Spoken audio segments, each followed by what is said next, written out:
E ontem ele estava olhando o livro do Fourier, ele escreve assim, C com X. Bota os pontos assim. Qualquer ponto. Isso é provavelmente para. Depois, eventualmente, ele faz ponto de X. É quase um parênteses.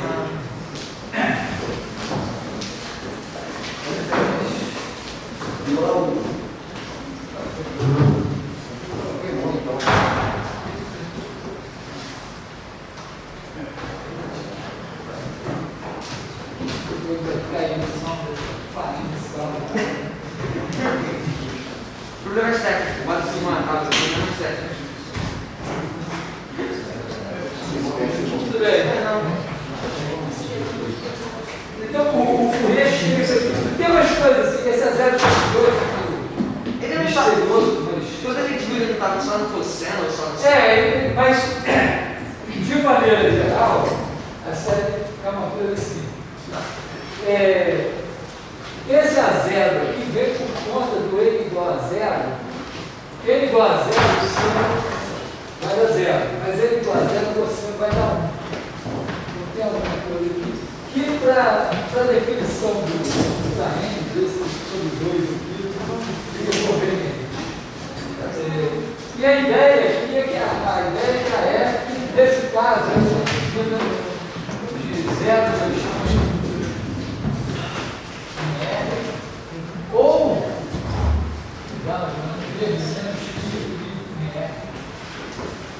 a ideia aqui é que você tem todas essas funções têm o mesmo valor em 0 e 2π.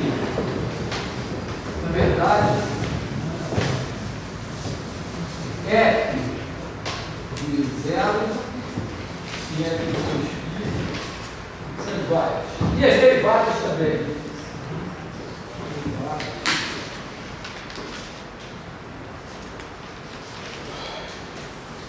Porque isso aqui, na verdade, é como se essa função tivesse definida no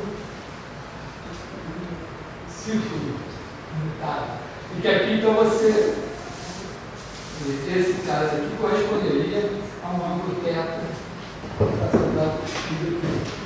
Um dos problemas do Fourier foi exatamente o problema de propagação de calor no disco. Equilíbrio no disco. Propagação de calor no disco. Qual o problema exatamente que está observando nesse disco?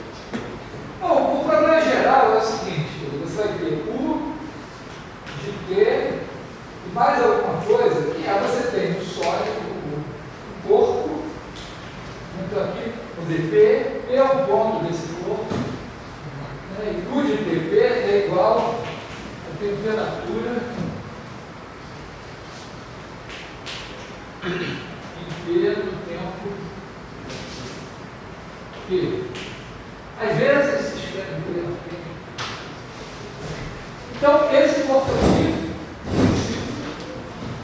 pode ser uma coisa qualquer, tridimensional.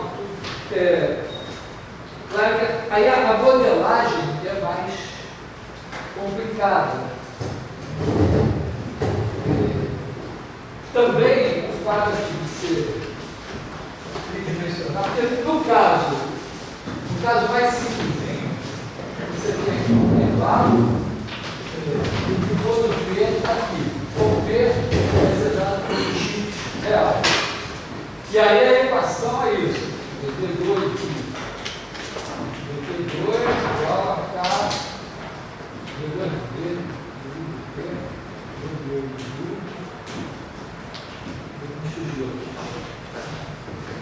quando passa para mais de uma variável, entra, vamos dizer, esse operador, que é o Laplaciano de U, que é a divergência do gradiente de U. Isso é nada, né? Ela se nada, mas ele é o gradiente aqui, vamos dizer, esse caso é a divergência do gradiente de U, que envolve derivadas seguras de U em relação a X, da Y, a Z, o que for. Quando o corpo é um disco, vantagem de poder escrever essas coordenadas polares. Você escreve R, esse tamanho, e θ, esse ângulo. E aí você troca, né? Vamos dizer, aqui é o raio do disco, aqui então R de 0 a R e θ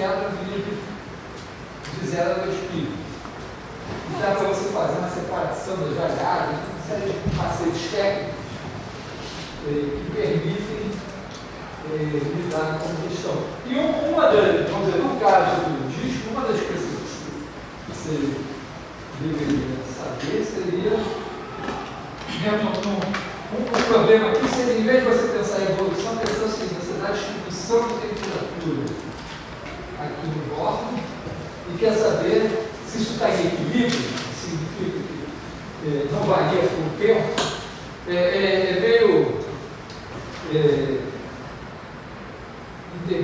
importante entender que o estado de equilíbrio não está tudo parado. Imagina que você tem uma distribuição, por exemplo, aqui, você tem uma distribuição de temperatura aqui, mas você está mantendo a temperatura aqui em um certo valor e aqui em outro. Então aqui, vamos dizer, está mais quente do que aqui. Mas você pode ter um estado de equilíbrio. O estado de equilíbrio, o mais quente aqui, seria uma coisa assim, linha reta. Porque aqui é equilíbrio pelo seguinte: a diferença de temperatura desse para esse é igual à diferença de temperatura desse para esse. Então esse cara aqui recebe tanto o calor aqui quanto ele passa para cá e a temperatura dele só queda. Está mantendo o estado de equilíbrio, na verdade, ele está entrando energia por aqui e saindo por aqui. Mas está parado a temperatura. Mas está tendo fluxo de calor o tempo todo. No caso de um disco, por exemplo, você poderia ter um disco isolado e uma distribuição de temperatura não uniforme aqui no bordo. Então, pouco mais quente, pouco mais frio. Então, pode estar havendo um fluxo de calor aqui dentro. Por conta dessa distribuição de temperatura embutida fixa, artificialmente, mas as temperaturas não mudaram em cada ponto. E cada ponto está recebendo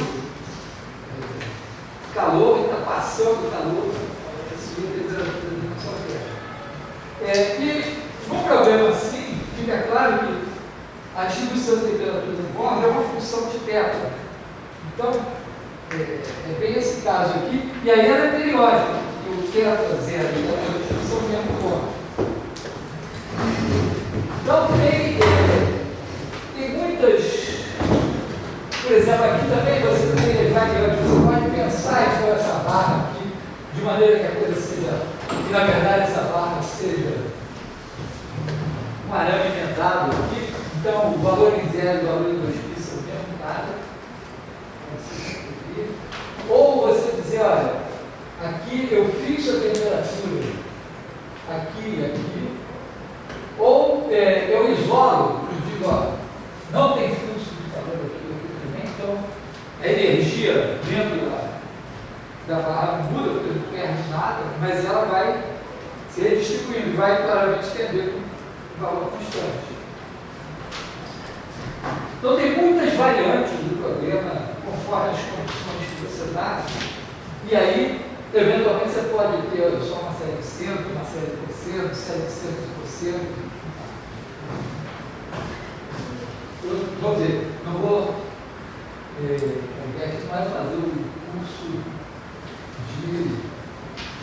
de equações de derivadas parciais. Na verdade, já estou falando aqui de derivadas parciais e tal, mas o fato é que o Fourier chegou a isso por essas considerações.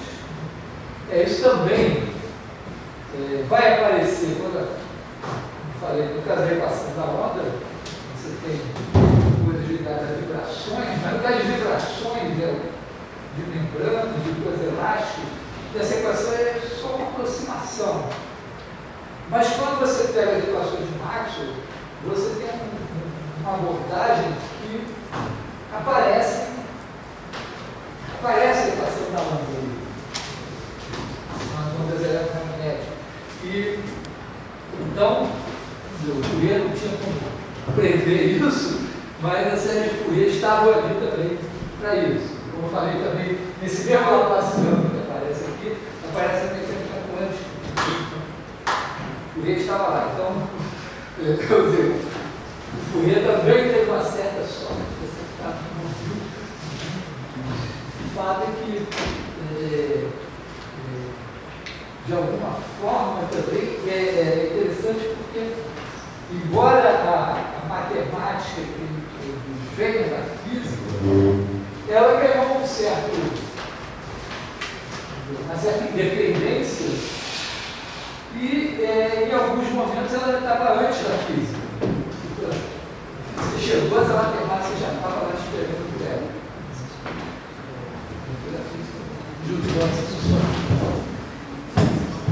Mas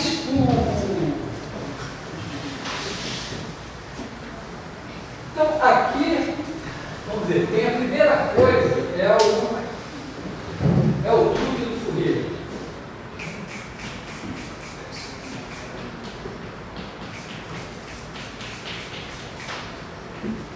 Foi uma coisa que ele enxergou, como eu falei, estava revendo. Ele chegou arduamente às fórmulas. Essas fórmulas são aqui então é F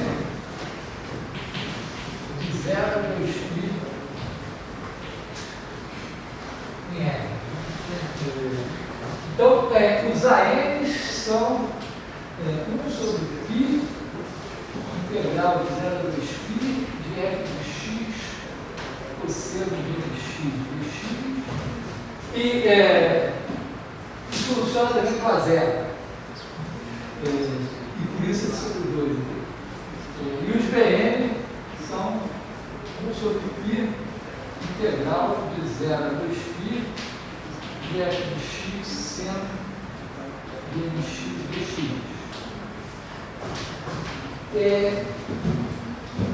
O Fourier chegou a isso, como eu falei, ele supôs que a f era uma função, era dada por uma série de potências, resolveu um sistema linear de infinitas incógnitas, só no caso do símbolo, resolveu e tal, aí fez mais umas manipulações e descobriu essa fórmula aqui, no caso era π, era 2. Aí ele disse, caramba, mas isso funciona. Eu não preciso que a F tenha série de potências nem nada, isso aqui funciona agora uma função qualquer aqui, até descontínua e tudo. Isso faz sentido. E ele, talvez, por conta disso, ele podia também olhar para isso e dizer o seguinte, se eu quero saber o A e citar, ele diz o seguinte, se ele multiplicar, ele sabia o seguinte, que a integral, sabia, ou parou sobre probabilidade, integral de 0 a 2π, de cosseno de x, cosseno de dx é igual a 0, ser diferente de ele, e π ser igual a n. É um exercício que vocês já tiveram a fazer, podem fazer de novo. Pega por parte 2 vezes, ou simplesmente escreve, né? Cosseno de A mais B igual a cosseno A, cosseno B, menos seno A. Seno B, cosseno de A menos B igual a cosseno A, cosseno B mais seno A. Seno B soma, aqui soma, né? Se você quiser os senos, se você quiser integral de 0 a 2π, seno mx seno entre x dx é igual a 0 se ele diferente de ele, e se igual a 0. E seno com cosseno está sempre zero. Aqui você soma, né? Você faz cosseno de A mais B mais cosseno de A menos B sobre 2 é igual a cosseno A cosseno B. Então, para integrar esse, basta integrar esse aqui, isso você sabe integrar. E vai dar seno de n menos n, seno de n mais n. Os dois vai dar uma coisa zero aqui. E Fourier fez assim. Outra maneira é integrar parte duas vezes é uma maneira mais geral. Revela alguma coisa que se generaliza. Então, ele diz, então vamos fazer o seguinte, ele quer saber uma parte, multiplica dos dois lados por cosseno de Cx. Então faz f de x cosseno de Kx igual a somatório de n igual a 0. Vou pegar 0 sobre 2 mais somatório de n igual a 1 dessa coisa aqui, cosseno de Kx. Agora integra de 0 a 2π.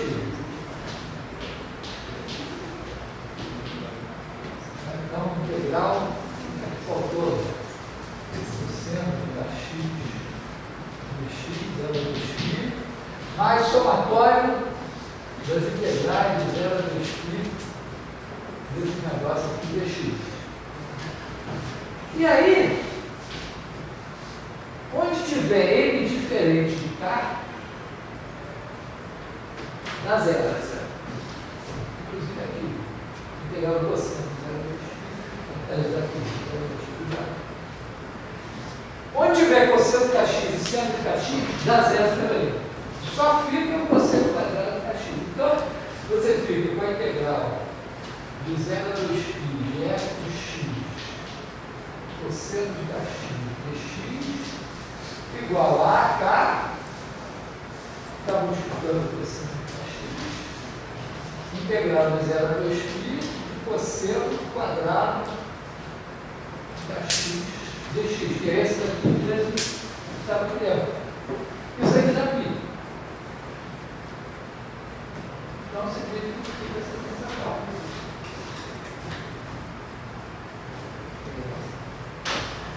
Isso foi super. Então, o Fourier, quando ele viu isso, ele viu. É engraçado, porque o trabalho tem importância na física, mas ele fala várias vezes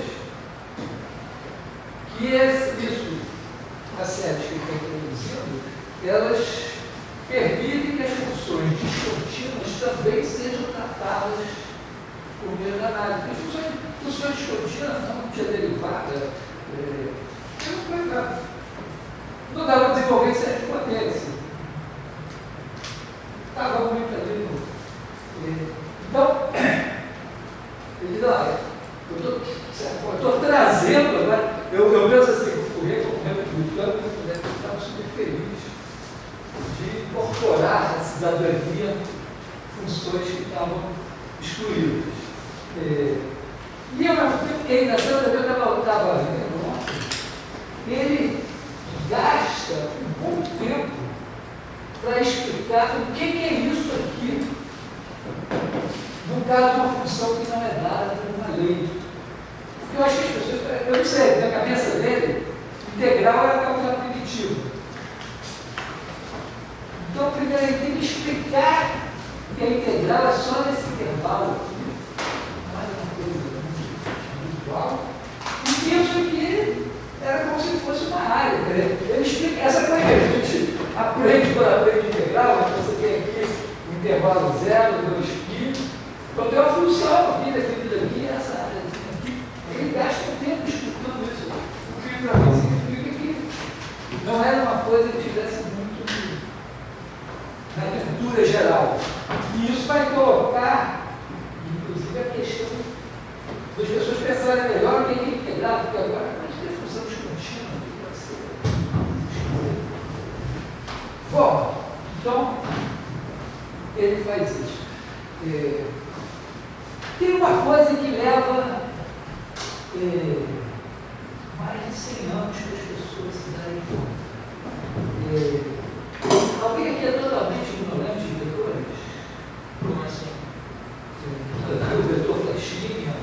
Todo mundo já ouviu falar de produto escalar? Foi uma aula de sonho aqui. Então, beleza. Porque Não, foi vetorial, mas é produto escalar. Produto escalar é demais. O produto escalar da física, ele só seria inventado uns 30 anos depois pelo Hamilton. Por consideração, é engraçado, o Fourier frita, o Hamilton era um físico forte, assim, mas ele achava que ele estava querendo generalizar os complexos que são três, e acabou inventando os quaternos e o produto escalar do vetorial era subproduto disso. Mas é interessante, é o seguinte, é que quando a gente estuda produto escalar, uma das coisas dos truques simples, básicos, né, é que você escreve assim o vetor V igual a XI mais, teste botar setinho assim, mais ZK. Isso aqui são, aqui é o I, aqui é o J, aqui é o K. E aí, se você quiser determinar o Y, você faz V escalar J, isso vai dar XI mais YJ mais ZK escalar J, X I escalar J mais YJ escalar J mais ZK escalar J. E isso daqui é zero, isso daqui é zero, isso daqui é 1. Então isso daí. E mesma coisa, se você quiser um X, se quiser um Z, é um truque simples. O que o Fourier fez e levou 100 anos de sua verdade, mesmo sabendo da dimensão, é o seguinte: ele tem a F, isso daqui, ó, isso aqui é a 0 vezes 1,5, mais A1 vezes o cosseno X, mais B1 vezes seno X, mais A2 cosseno de 2X, mais B2 seno de 2X, mais etc. Aquilo que eu apaguei agora, que aqui isso dependeu do produto escalar de I por J ser 0, de J por K ser 0, de I por K ser 0. Então, você olha para cá e diz, mas o produto escalar desse por esse é 0, desse por esse é 0, desse por esse é 0, todos são 0. Se você disser, olha, o produto escalar da função F pela função G é igual a F, assim, vou botar F1, vou botar G e H aqui, para não pensar nada, é igual a integral de 0 a 2π de G de X, H de X, dx. Multiplica coordenada, G de meio por H de meio, G de 1 por H de 1, G de 0 por H de 0, G de X por H de X, e soma tudo. Exatamente como o produto escalar.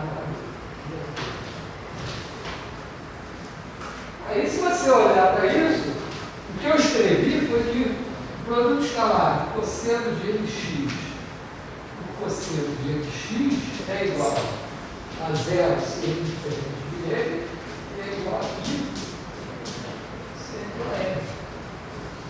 E o produto escalar de seno de NX, cosseno de NX,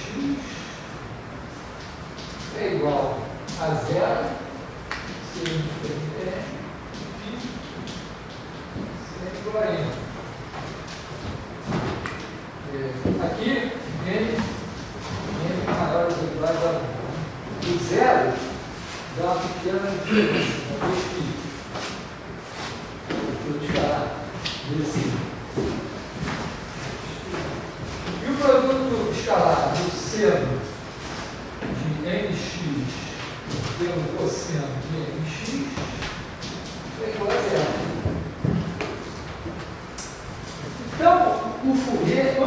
âmbito, antes do produto escalar, antes de tudo, ele tropeçou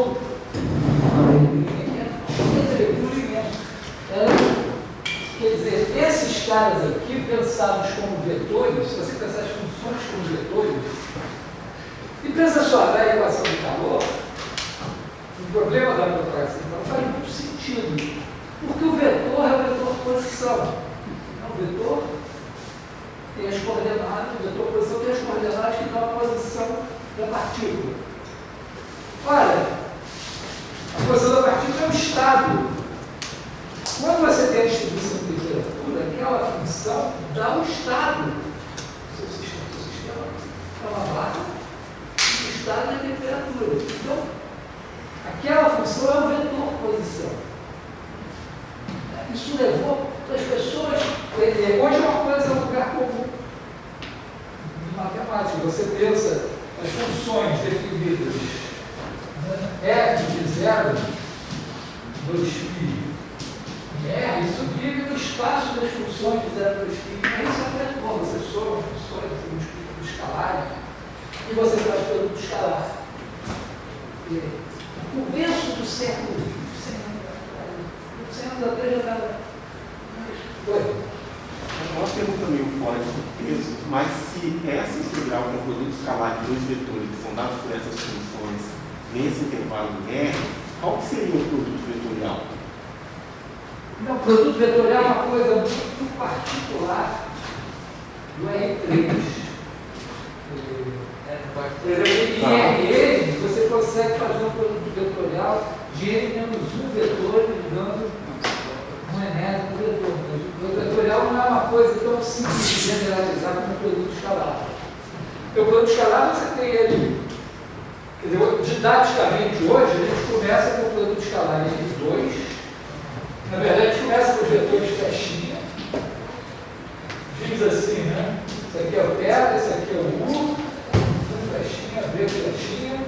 Aí você diz que o produto escalar do flechinha pelo V flechinha é igual a norma do flechinha, a norma do V flechinha, cosseno θ. Aí você mostra que isso aqui, se o U é o 1, o 2, e o V é V1, V2, você mostra que esse produto escalar é o 1V1 mais o 2V2. Didaticamente é mais ou menos simples. Aí você já fazer em R3 também tem o vetor flechinha e também, com essa definição aqui, também está isso aqui, o 3V3.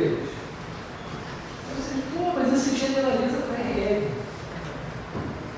E depois você diz, poxa, mas isso aqui, de certa maneira, são infinitas coordenadas, estamos explicando coordenadas sobre uma generalização.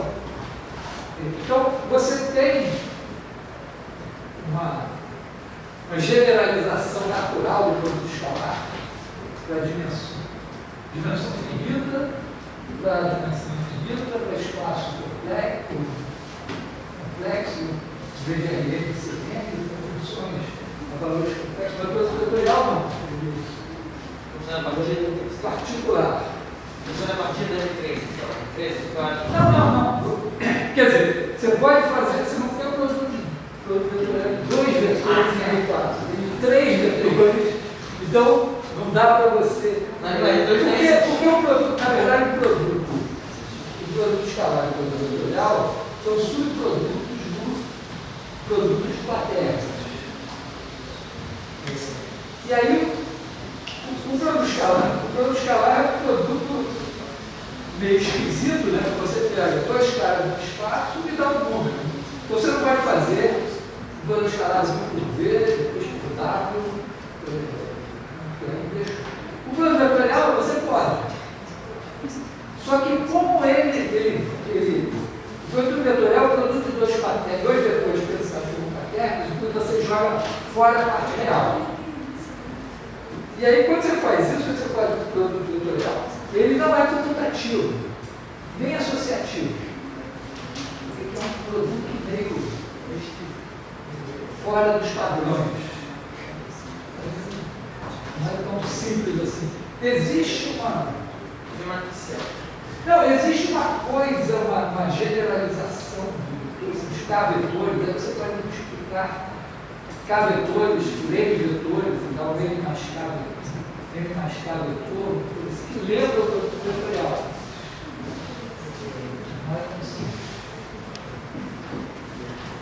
Mas eu estava dizendo o seguinte, no começo do século XX, depois que já tinha quase 100 anos de série de Fourier, as pessoas estavam dizendo, não, a gente vai pegar a função e pensar que esses coeficientes de Fourier são as coordenadas. Então, pensar a função como um elemento, um espaço de função infinita que tem muitas coordenadas, fazer uma geometria analítica, e demorou um pouco para a importância disso daqui fosse estabelecida. A mecânica quântica colaborou porque isso aparece mais claramente na mecânica quântica. Então, uma coisa importante é você, vamos dizer, para você pensar a série de Fourier, é você fazer esse exercício de abstração e dizer, olha, as funções do intervalo AB em R podem ser pensadas como vetores. Eu posso somar as funções de uma função. Eu posso multiplicar a função por um número, uma nova função, e isso tem as mesmas propriedades da soma e do produto escalar. E ainda por cima tem esse produto escalar aqui, se as funções forem minimamente integradas. E, portanto, a série de Fourier, estou lidando com isso. Eu tenho um espaço de dimensão infinita, no qual cabem infinitos vetores 2 a 2 quadrados. Você não vai fazer isso em R3. Em R3 você não vai pegar 4 vetores que sejam 2 a 2 quadrados. Você pega um, aí você tem o campo ortogonal a esse, você escolhe o outro ali, agora você tem esse aqui, agora só tem a reta aqui. Escolhe mais um e acabou, você não vai botar um quarto vetor ortogonal com os outros três. Nesse espaço de dimensão infinita cabe infinidade, ó, 2 a 2 ortogonais. Então você começa a esperar uma série de coisas interessantes, coisas que foram descobertas arduamente, e que você pode olhar e dizer assim, olha só, uma coisa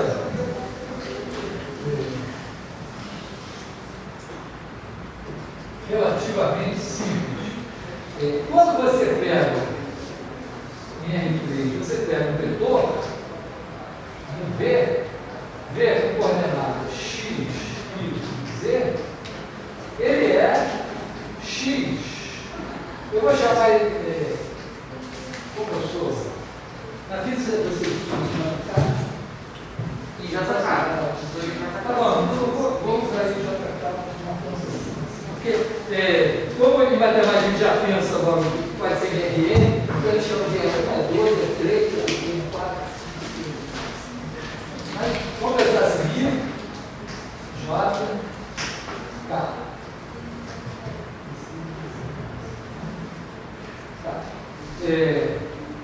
Isso é xi mais yj mais ek. Pitágoras, norma de v ao quadrado é igual a norma de xi mais yj ao quadrado mais norma de zk ao quadrado. Esse aqui é z ao quadrado. E nesse aqui vale Pitágoras. Por que vale isso aqui? Porque a componente do V aqui é perpendicular a essa componente aqui, que é o ZK. Então você tem Pitágoras, você tem o V e outra ajuda, tem essa parte do V cateto, e ZK é o outro cateto. Todo mundo enxerga? Olha, tudo lá, era ótimo. Eu falava assim, isso aqui assim, está entendendo? Todo mundo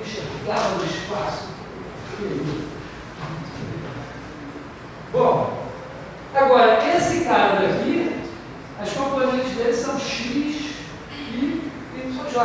X e y são catetos, cuja hipotenusa é esse cara aqui. Então aqui vai dar x2 mais y2. Então esse cara aqui vai dar x2 mais y2. Então, para isso aqui.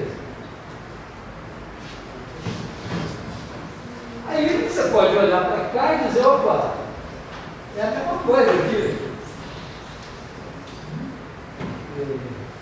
Se eu fizer assim, a norma de f ao quadrado, bom, o que vai ser a norma de f ao quadrado? Tem que ser o produto escalar do f por f. Então isso aqui é o produto escalar do f por f, que é igual a integral de 0 a 2π de f de x ao quadrado dx. Tem que ser a sua... Como esses caras são dois ortogonais, eu chutaria isso daqui é igual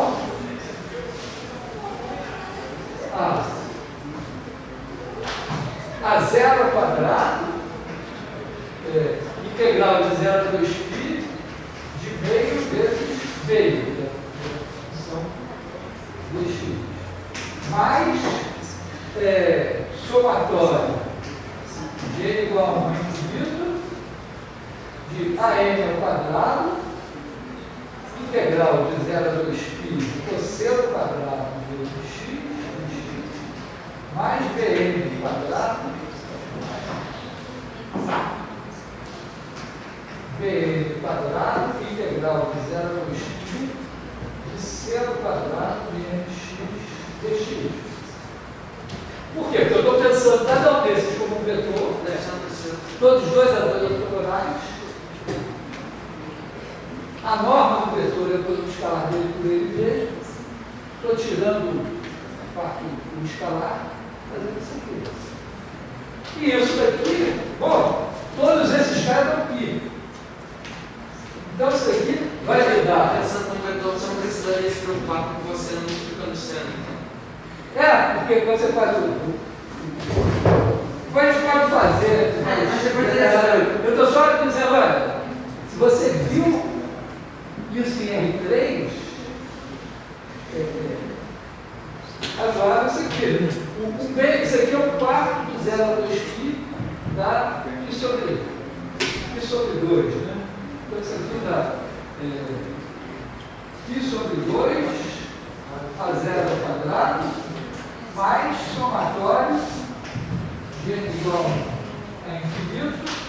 Todos esses dão π, então você vai ter an ao quadrado mais b quadrado. Tem um π aqui fora, você pode deixar assim, o a0 ao quadrado sobre 2. Botar aqui um negócio assim, botar um π aqui fora. Então, professor, isso aí seria meio que uma demonstração indireta de que toda função integrável entre 0 e 2π ela poderia ser representada por uma combinação linear desses vetores ortonormais aí, cosseno, justamente, essa é uma... Isso foi o que o Fourier disse. Na verdade, para esse produto escalar estar definido, é preciso que as funções sejam de quadrado integrado. Sim, verdade. Na verdade, o que o Fourier colocou essa questão, as pessoas começaram a pensar, peraí, o que é uma função integral definida? Porque integral passou a ter uma vida independente do teorema fundamental do cálculo. Se todas as suas funções eram analíticas, todas tinham primitivas, já parei sobre isso, você não se preocupava com a integral. Aí quando você diz, não, peraí, vai poder entrar aqui, agora, aquele cara, aquela função lá que estava varrendo o chão, que era descontínua, ela agora está sentada aqui na mesa com a gente. Tem que ver se pode ver ou não. Então, começou a se discutir isso, resultou na integral de Lebesgue por volta de 1900. E aí ficou mais claro assim, porque era o espaço L2 de suas funções de quadrado integrado. Isso não é mais profundo do que isso. É o seguinte: isso aqui, f de x, no princípio do problema do fluido que está resolvendo, é o valor inicial, é a distribuição inicial da temperatura, supostamente conhecida. Mas a solução dele apresenta a sua função, seu estado no instante t, como uma série assim.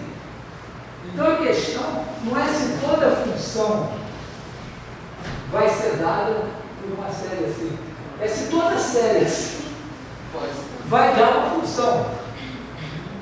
E que função? Então, quando a função está em L2 aqui, a condição para estar em L2 é essa soma dos quadrados desse fio.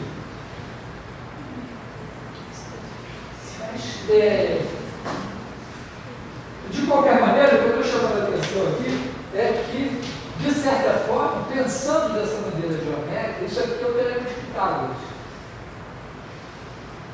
Porque é como se eu dissesse assim, a minha f, eu estou dizendo assim, ó, f é igual a uma φ1 mais φ2 mais φ3 mais φ4 mais etc. E todas são duas probabilidades. Aí você diz f é igual a φ1 faz isso daqui. Então a norma de f ao quadrado, e vamos dizer, isso aqui e essa daqui, vou chamar assim de φ1 e φ são ortogonais. Então a norma de f ao quadrado é igual a norma de φ1 ao quadrado mais a norma de φ ao quadrado. Então, assim, mas essa daqui é φ2 mais o resto. Aí você separa φ2 mais o resto. Você vai acrescentando. Então, é o teorema de Pitágoras. Mas não chama de teorema de Pitágoras, é uma identidade que passa. Que é provavelmente o cara que, sem saber. A identidade de quê? Esse cara não é Não é negação. do reator, não. Ele. Tá. É um outro. Um precedente dele.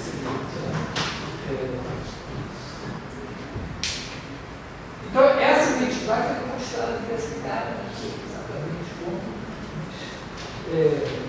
olhando dessa maneira, é mais ou menos óbvio. Óbvio assim, no sentido, deve ser verdade. Mais ou menos pensando assim, tem detalhes a serem discutidos, mas ela nos permite fazer uma coisa interessante, um exercício para vocês fazerem. Olha para isso aqui e supõe que f de x,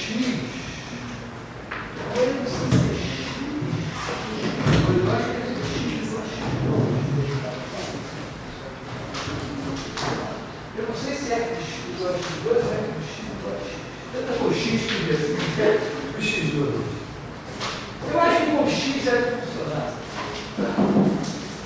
Se você calcular essa descoberta de f de x igual a x, já tem um problema, porque f de x igual a x para esse efeito.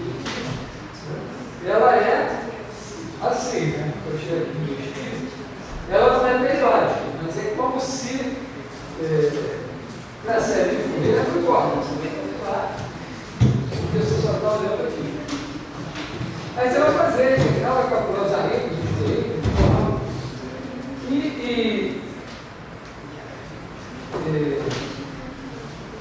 quando você faz essa identidade aqui, vamos ver se é x igual a x2, você vai descobrir que o somatório de 1 sobre 2 é igual a π ao quadrado sobre 6. Se essa identidade é verdadeira.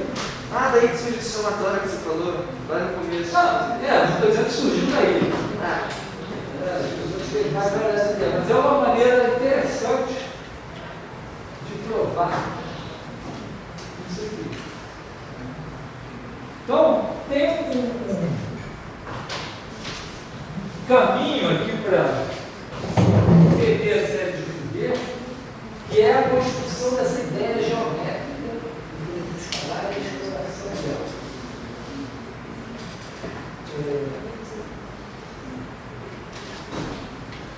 Isso está ligado à questão, é meio que pensar assim, você vê ser abstrato aqui nessa coisa.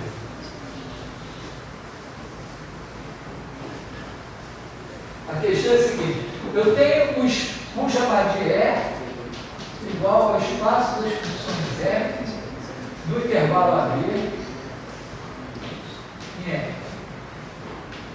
Esse está muito grande. Talvez eu tenha que pedir que elas sejam contínuas, ou integradas, ou alguma coisa assim. Quer dizer, tem que pegar um subespaço disso aqui. Mas eu tenho uma soma, né? Soma F mais G. É definido, é a função. É dada por F mais G de x igual a F de x mais G de x. Produto por escalar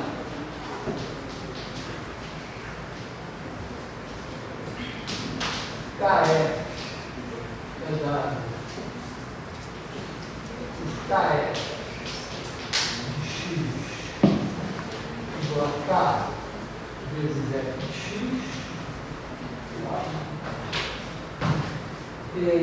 E aí, eventualmente, se eu tiver a integrabilidade, eu posso definir um produto escalar. Mas não necessariamente. A questão é a seguinte: a gente está lidando, quando a gente fala de convergência de série de funções, a gente fez a série de potências e agora está fazendo a série de Fourier. Então, a gente está colocando a seguinte questão: imagina que F é uma sequência em E. Quer dizer, uma sequência de funções. Quando você tem a série de Taylor, você soma até o Venez pequeno, você está polinomio. Você espera que um vídeo maior. No caso da série de Fourier, você trunca aquela soma de círculos e você tem uma FM. Então, nós estamos no território seguinte. A gente está acostumado a resolver problemas em que a incógnita é o número. E a gente está acostumado a, eventualmente, ter que criar soluções aproximadas. Então, você tem uma sequência de números e você espera que converja com algum número. Mas, o programa corrente da propagação do calor, e não é difícil pensar em outros problemas físicos, né? O problema de entender o comportamento de um fluido, então saber a velocidade de cada ponto. Isso é crucial para previsão de tempo, por exemplo, para navegar no mar. É um programa também que o estado vai ser dado pela velocidade de cada ponto. Então, na verdade, são 3 coordenadas, mas é uma função. Se você acorda ali do outro, é a mesma coisa, é uma função. E aquela função é o seu estado. Então, o problema do calor é esse. A função é a distribuição de temperatura. Então, você está no espaço de funções e, eventualmente, você quer achar uma função e, eventualmente, você vai achar uma sequência de funções que aproximam a sua função. E aí, a questão é como definir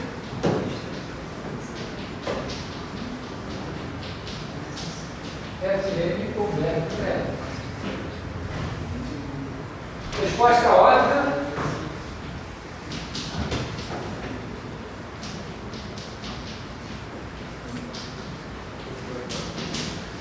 Fn de x converge para f de x para todo x em AB.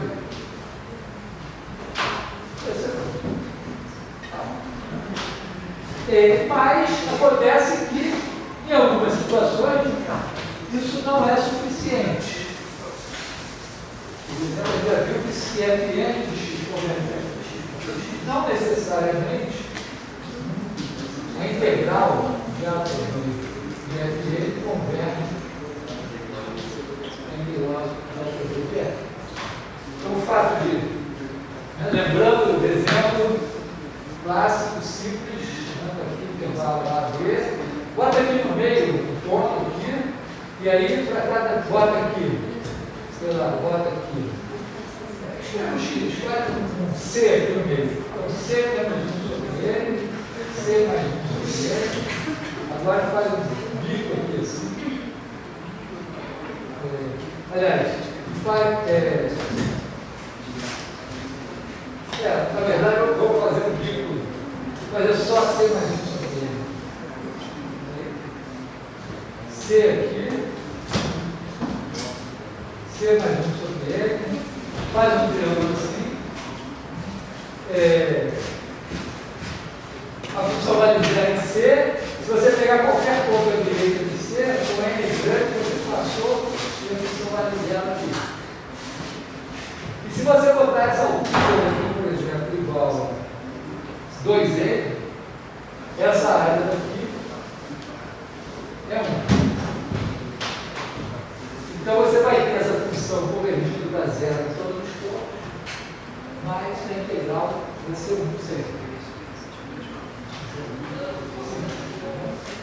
Então, vamos ver, uma série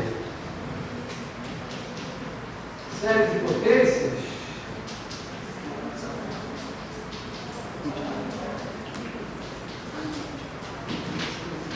tem a ideia do Fn convergir para F uniformemente.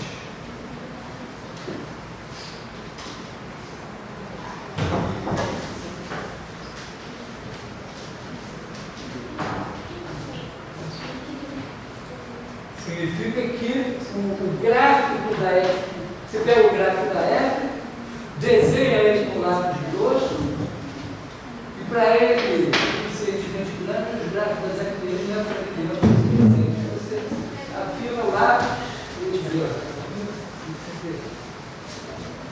Aí isso aqui começa. A série de Fourier tem o seguinte problema. Elas admitem funções descontínuas. Então, já que as funções descontínuas, é óbvio que isso aqui provavelmente é acontecido.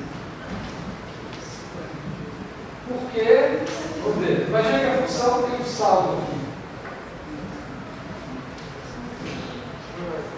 Eu posso definir a função aqui como eu quiser, que as integrais que definem a série de Fourier não vão mudar. Então, eu escolho esse valor, escolho esse, a série é sempre a mesma, ela não pode botar no convergir para todos esses valores. Então, a série de Fourier, não esperamos isso aqui, muito menos a convergência de forma. Então, a série de Fourier também colocaram discussão qual vai ser, o que significa a convergência. Aí ficou assim, bom, talvez a gente possa colocar alguma condição sobre a F para que isso aqui aconteça. Os primeiros resultados, como está na lista, é que se a função, vamos dizer, ele passa a ser um derivado de é um pouco menos que isso. Você teria convergência uniforme. E aí ficou meio a esperança de que, bom, um pouquinho das contínuas também não seriam buscadas. Até que, passaram esses anos, um alemão chamado Dubois Benton,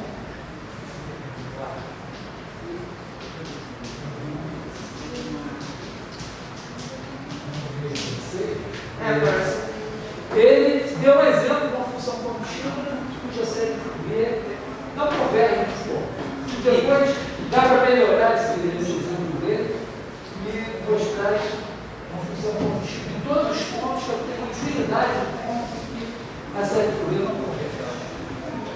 Então, eu estou meio assim. Ao mesmo tempo,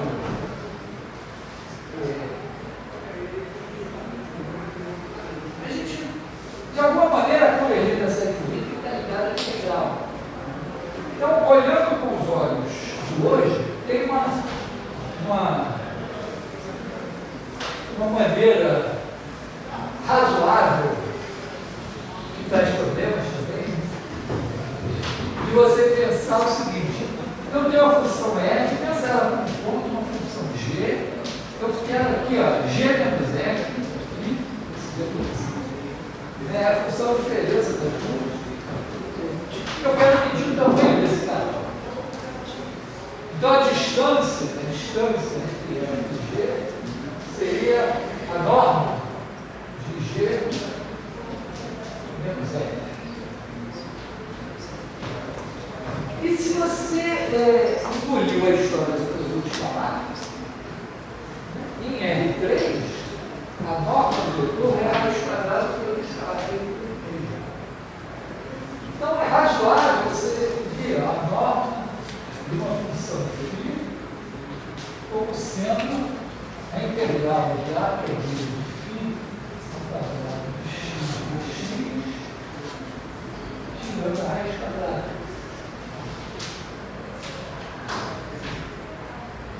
E nessa norma aqui,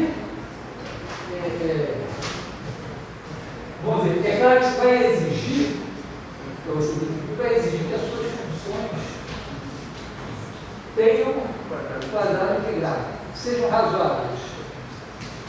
A altura das funções razoáveis, o quadrado integrado. E aí, realmente, se você pega uma função assim de quadrado integrado, você conhece nesse sentido, a ideia seria o seguinte: Fm converte para F significa integral de A de F de x menos F de x ao quadrado de x converte para zero. Raiz quadrada de zero.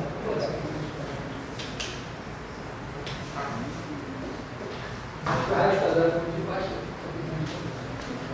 Então, com essa definição aqui, essa definição ela não exige a convergência pontual. Por exemplo, você pega uma função assim, escolhe um ponto aqui, diz, bom, aqui as minhas funções vão ficar parecidas, aqui elas vão dar um pouquinho assim, de maneira que, se eu pegar os quadrados das diferenças aqui, fosse a área tudo pequeno, tudo bem, próximo. Ao mesmo tempo, isso dá funções descontínuas que são probleminha. Tem duas funções descontínuas podem ser diferentes e a diferença delas tem que ter uma função. Assim, pode mudar o valor da função aqui, isso assim. Então, essa que é assim e essa que vai ser você faz a diferença delas, dá zero aqui, esse valor aqui, zero aqui, e aí pegar a função que é zero em todos os pontos, vai ser zero. Então, aqui significaria que funções diferentes podem estar a distância zero uma da outra. Ou, pensando de outra maneira, elas são a mesma função. Porque para a série de Fourier vai extinguir. Quando você faz os arregos lá da série de Fourier, você faz umas integrais. O arrego é igual a integral de 0 a 2π de f de x cosseno de x dx. Se você mudar o valor da f em 15 pontos, ou em 15 bilhões de pontos, essa integral vai perceber. Vamos aí, os dedos. Eles também. Tem a mesma série, e aí ela vai saber para qual função ela tem que corrigir. Então, a alternativa aqui é dizer, olha, se eu tiver duas funções fizer a diferença e a integral do quadrado da diferença for zero, elas são a mesma coisa. Considera como se fosse a mesma coisa. Que nem o chinês que eu vi 5 anos em Paris, ele falou. E depois ele me confessou que tinha achado que eu era outro. E para ele, nós somos ocidentais, somos todos iguais. Eu, que era pensa que o chinês é do chinês, Dois anos depois eu fui um jantar de chineses. Então, é isso. O chinês olhou aqui, essas funções são todas iguais. Então você vai ter que, vamos dizer, ter um certo refinamento. Primeiro, olhar o espaço, o conjunto de funções como um espaço vetorial. Segundo, pensar que ali nesse espaço vetorial tem classes de equivalências, que são os mesmos, são a mesma coisa. E aí você pode pensar nessa norma, nessa convergência. Esse é um arcabouço. Fica a questão, né? Então, aqui tem uma questão que é essa. Imagina, então, que você tem uma função f, então aqui, de quadrado,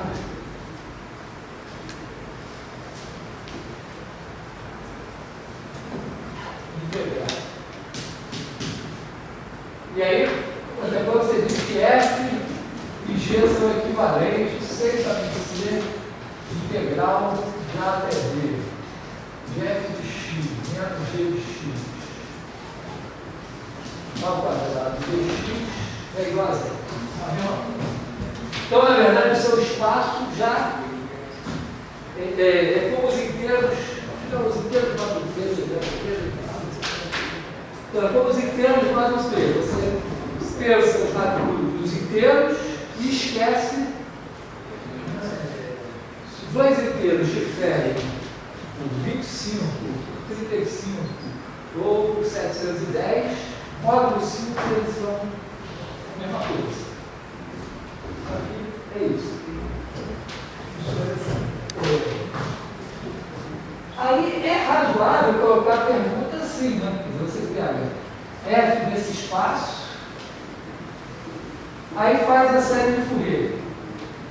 Somatório a 0 sobre 2 mais, vamos dizer assim, pega aqui.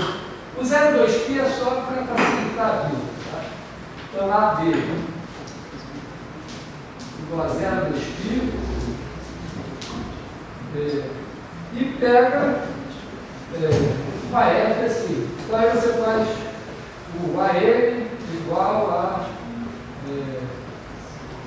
1 sobre π, integral de 0 a 2π de f de x, cosseno de x de x, dn igual a 1 sobre π, integral de 0 a 2π de f de x, seno de x de x, faz fn igual a 0 sobre 2 mais o somatório de k igual a 1 rn de an cosseno de x mais dn seno de x. Quer dizer, você pegou, fez os coeficientes, criou a série de Fourier da F, trocou e ele. Então, a convergência aqui deve ser, a nossa pergunta deve ser a seguinte: será que Fn converge para F? Ou seja, a integral de A de 0 a 2π de f de x menos f de x ao quadrado de x teria 0?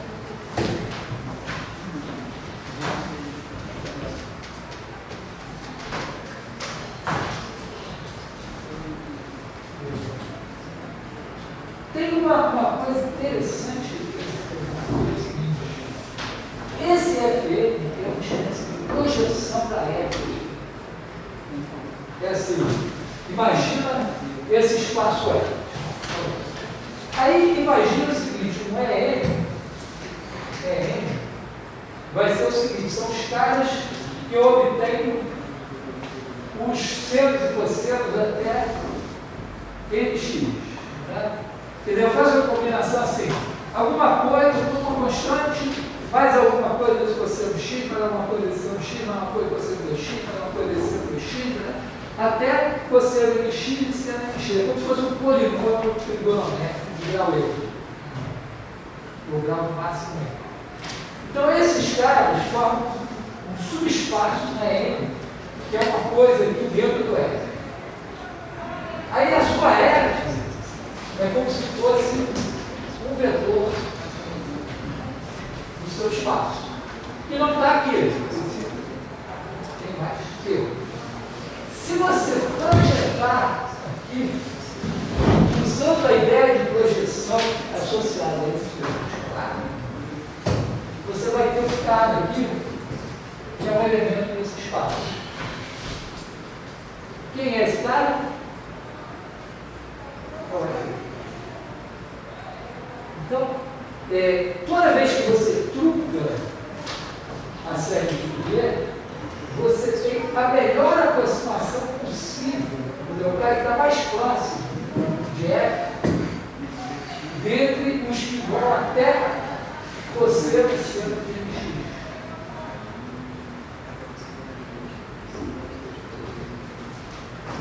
Isso aqui não é difícil de demonstrar.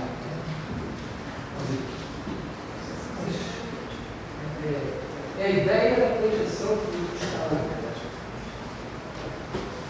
E acontece o seguinte, então, imagina, aí tem um teorema. Tem um teorema, que é o teorema da aproximação de Weierstrass, que a gente demonstrou no caso de polinômios. Mas vale também no caso de polinômios trigonométricos. Aliás, o Weierstrass, primeiro, acho que demonstrou para polinômios trigonométricos. De qualquer maneira, não por quê? Porque o Weierstrass, olha só, se um carango, imagina que eu tenho a minha F aqui. Se um carango para todo epsilon maior que zero, tem um polinômio trigonométrico aqui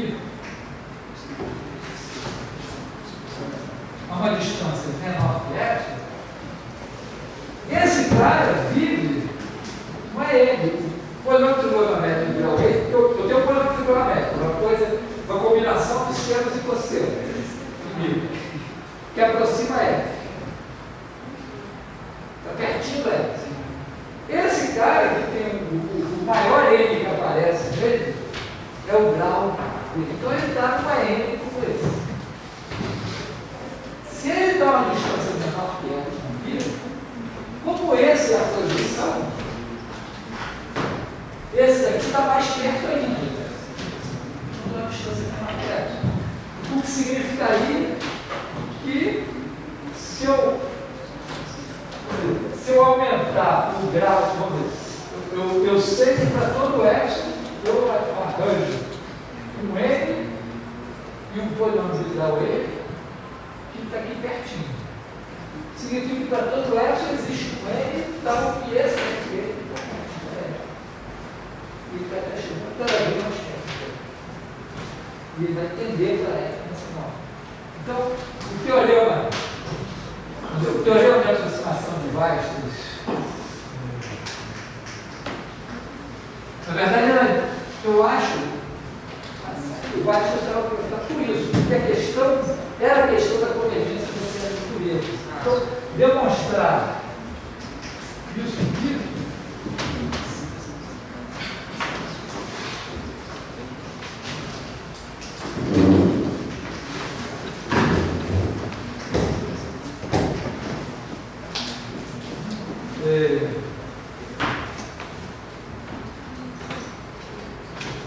toda F do AB. Vou botar zero 2π.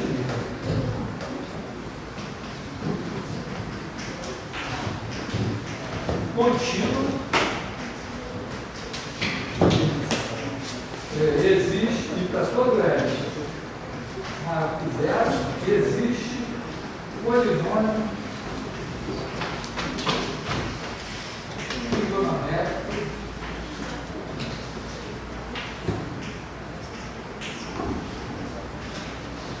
que tal que integral. Aliás, tal que é uniforme, tá?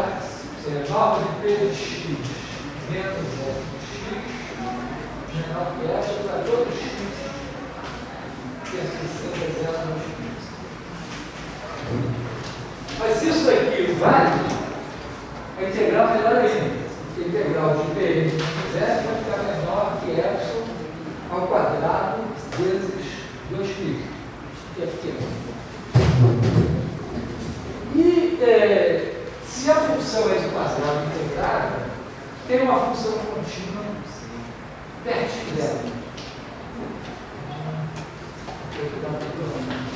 Então, esse teorema do Weierstrass implica na convergência da série de Fourier nesse sentido.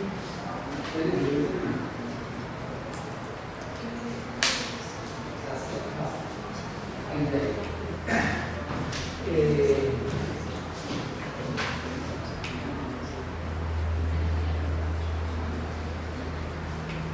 Agora tem a recíproca, de certa maneira. Imagina que você tem uma sequência,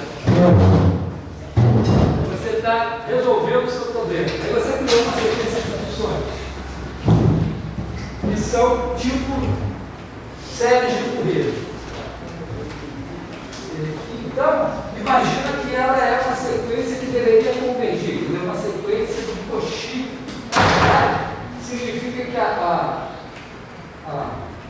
e quando você faz aqui assim, você pensa aqui, pegar este escritor, alguém quer perguntar uma coisa que eu posso esclarecer, só contando a história, mas cheio de detalhes. Porque aqui eu estou pensando assim, eu tenho a função f, ela é de quadrado integrado, pode ser descontínua. Mas, do ponto de vista da integral, é como se fosse uma coisa assim. Digamos que eu tenho aqui um grande intervalo, uma coisa assim. Aí eu tenho uma f que tem uma descontinuidade. Ela é assim. Eu posso, aliás, usando aquela função elevado a menos 1 de uma maneira mais fácil, eu posso, ou simplesmente posso pensar assim, ó. Eu faço assim. A integral desse negócio aqui vai ser pequeno, certo? Eu vou chegando para cá,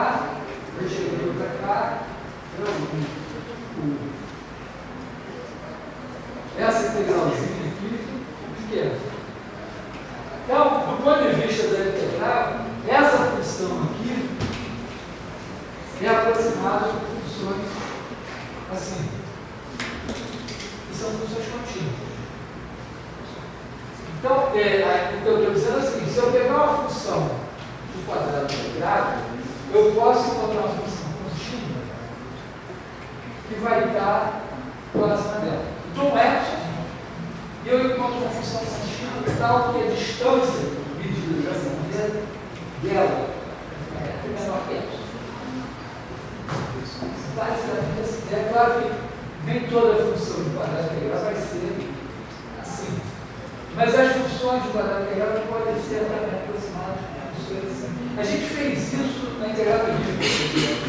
Você é uma função integrada a Riemann, você faz as somas parciais, é uma aproximação por escalas. Eu pego a minha função, ela é integrada a Riemann. Pode ser descontínuo. Aí o que eu faço? Faço a partição e escolho o valor da função em cada ponto, cada intervalo aqui. E aí eu olho para a integral dessa função escalar. A diferença entre essa função escalar e a função original é algo integral pequeno. Então, é mais ou menos isso. Você tem uma função que você tem quadrado integral, você pode aproximar com funções escalar. E aí as funções escalar podem se aproximar com funções contínuas. Então, do ponto de vista da integral, a sua função de quadrado integral pode se aproximar com função contínua. E essa função contínua é aproximada desse produto de isolamento. Uniformemente também dois. Então, todas as aproximações dentro dessa norma, você acaba tendo uma função de quadrado integrado aproximada com um polinômio trigonométrico, do ponto de vista dessa norma. E aí, usando o fato de que essa coisa é a projeção, então, a projeção está mais perto do polinômio trigonométrico que a outra.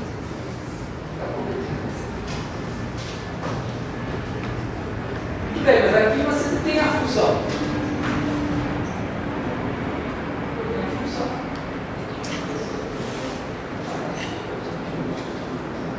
O problema é quando você não tem a função. Você está resolvendo o seu problema. Você precisa de uma solução para o seu problema.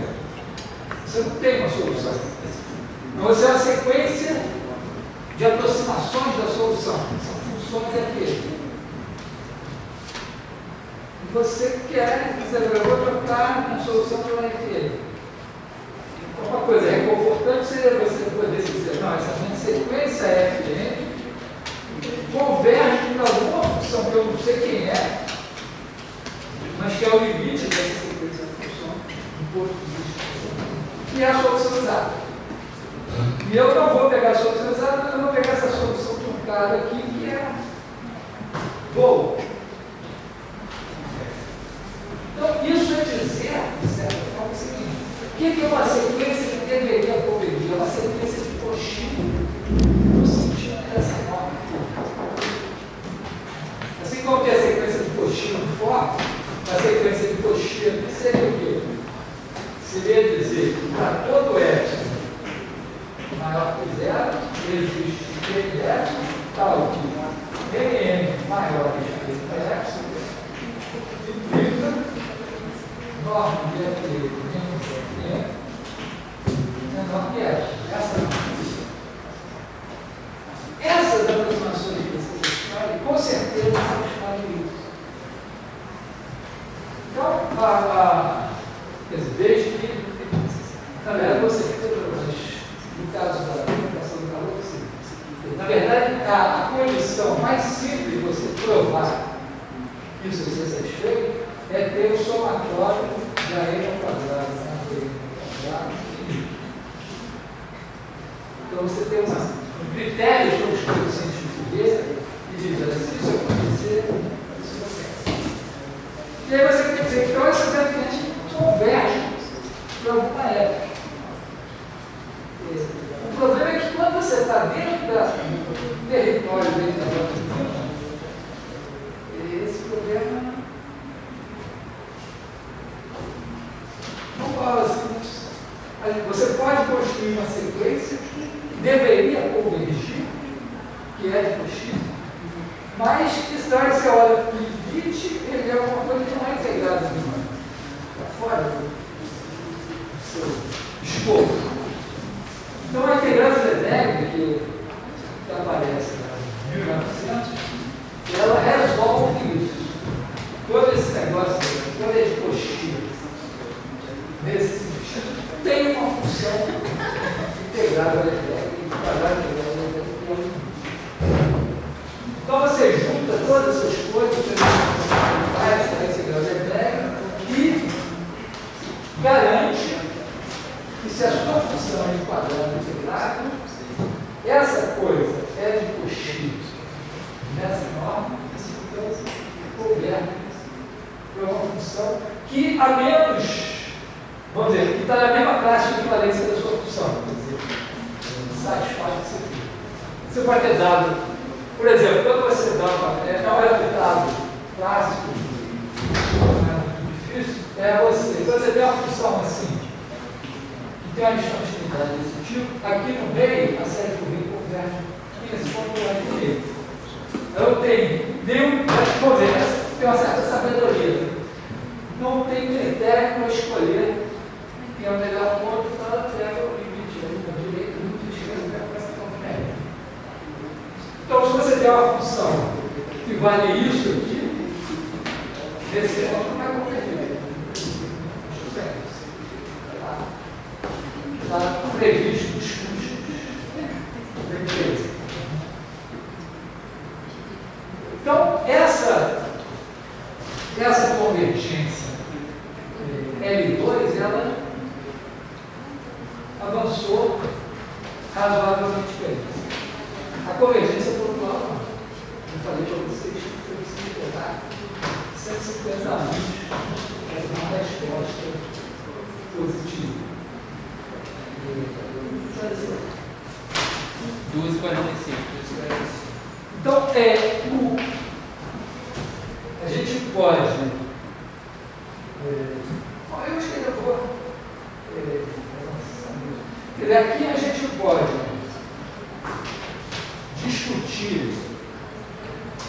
eventualmente, esse teorema aqui que o Polinomio estudou,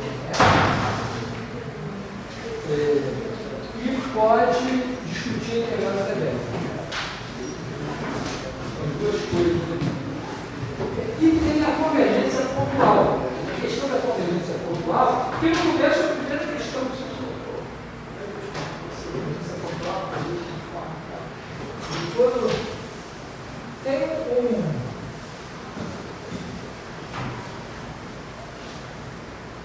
um caminho assim, que é você. Deixa eu falar com você, assim, f de x, e você tem um somatório de AM seno de mx. Não é muito difícil você pensar que você pode trocar 0, 2π por menos π e que quando a sua função é ímpar, quer dizer que a f de menos x é menos f de x, a sua série de Fourier só vai ter o centro. São funções ímpares.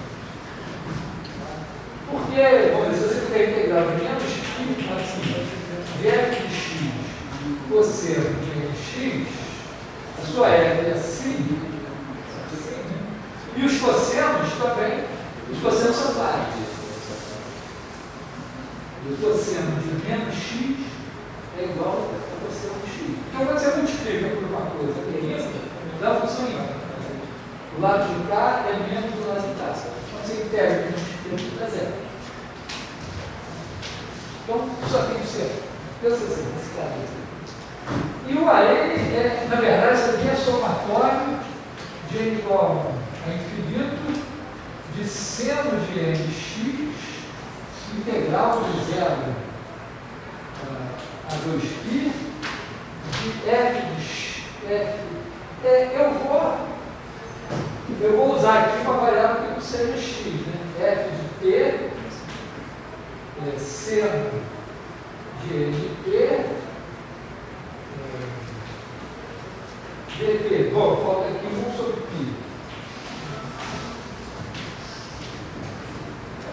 E tem uma ideia esperta que é você tentar esse cara aqui para dentro. Vai fazer igual a integral de 0 a 2π. Pensa que é a soma das integrais de 1 sobre π somatório de f de t seno de nt seno x dt. Tudo isso aqui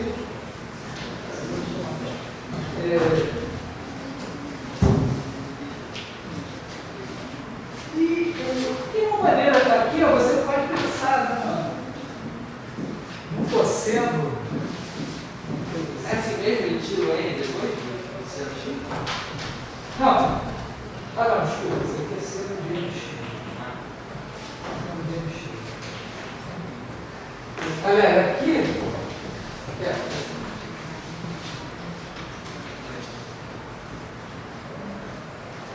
aqui você pode tentar estudar essa coisa assim. E a ideia é que você fica com alguma coisa aqui, ó, na verdade, você pode pensar em escrever de outra maneira, né? Tirar a F agora do somatório, você pode ficar assim como integral de 0 a 2π de alguma coisa aqui que é somatório seno de π seno de x menos igual a 1 f de p dt. E esse negócio aqui, quer dizer, como se você estivesse multiplicando f por alguma coisa integrando. E a expectativa é que essa integral aqui, né, o que a gente espera? Que para x fixo se convirja para f de x. Então, de alguma maneira, isso aqui tem que fazer essa integral concentrar no x. Essa ideia é assim meio. Mas é uma ideia mais ou menos em voga ali na primeira metade do século XIX. Né?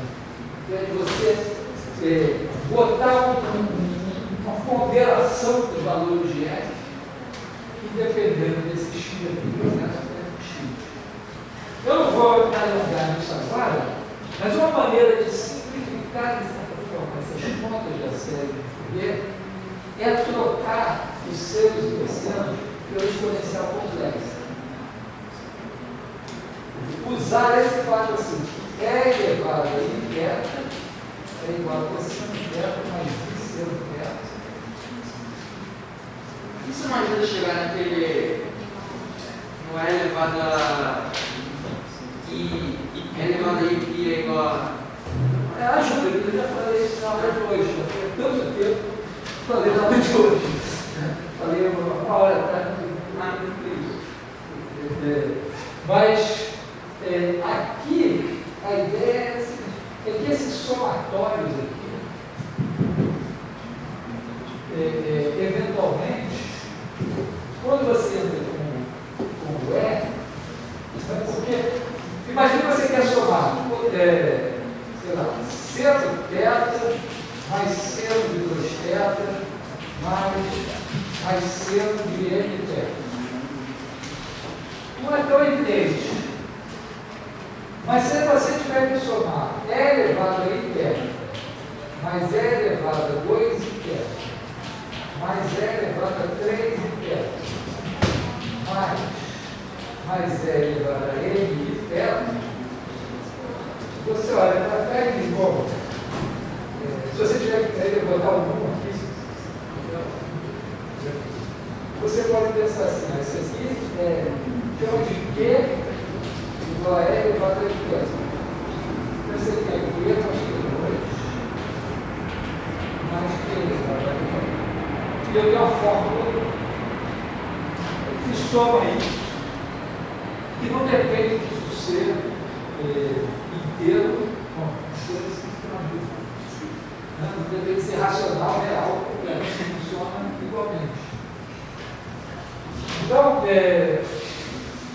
tem um caminho que talvez valha a pena trilhar antes de sair fazendo outras aqui, é pensar que talvez valha a pena passar os complexos, simplificar as contas.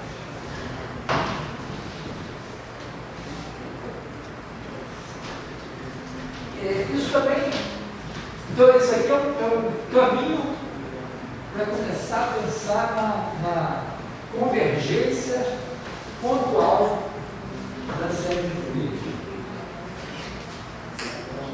Alguma coisa assim, que encarar isso daqui. Quer dizer, que na verdade a gente pode pensar assim, vamos somar de K igual a 1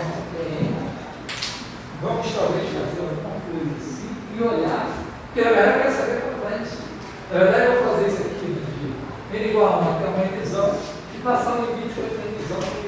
Isso tem a ver com alguma transformada, transformada clássica, transformada de. Bom, a transformada de Fourier, isso aí, por um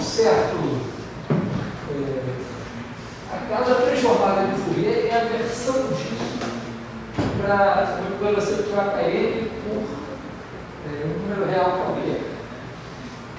Em vez de usar 100%, você usa exponencial. A transformada de Fourier é um pouco. E a generalização da série de Fourier, você vai aumentando o intervalo até virar a reta toda. E aí a série de Fourier vira a transformada de Fourier.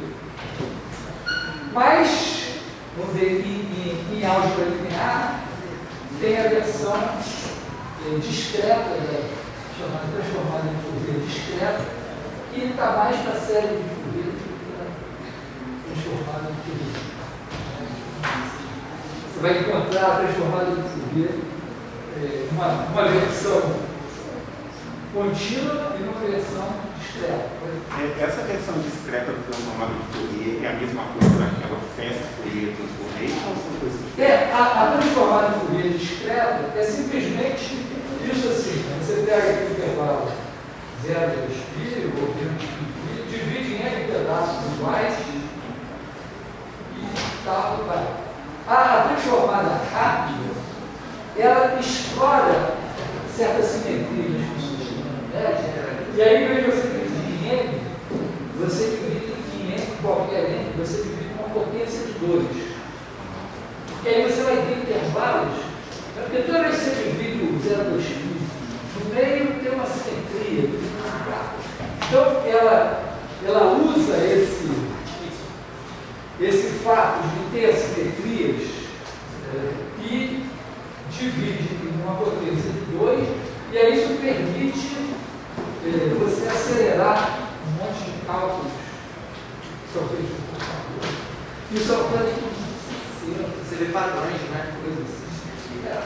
Tá, mas a transformada rápida, então, é uma versão melhorada da transformada discreta para que as coisas sejam mais rápidas. Eu não sei sobre isso.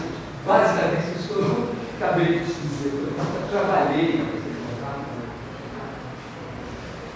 Mas certamente, vamos dizer, quando você vai fazer as contas no computador, você, podendo, vai dividir em 10, você vai dividir em 16. Bom, então temos aí toda uma programação de coisas para aprender sobre série de Fourier. Eu acho que talvez isso aqui seja a primeira coisa, assim, passar para os complexos e fazer a convergência. Até porque, historicamente, o primeiro resultado é o resultado heurístico sobre a convergência pontual, ou seja, uniforme, dos casos. Aqui vai aparecer o seguinte: tem uma condição para a convergência, que é você ter derivada à esquerda e derivada à direita. Então, é meio assim, se você tiver uma função que é contínua e tem derivada em quase toda parte, onde não tem a derivada esquerda e a derivada direita. Aí você garante a convergência do centro de Fourier. E passa de cálculo também.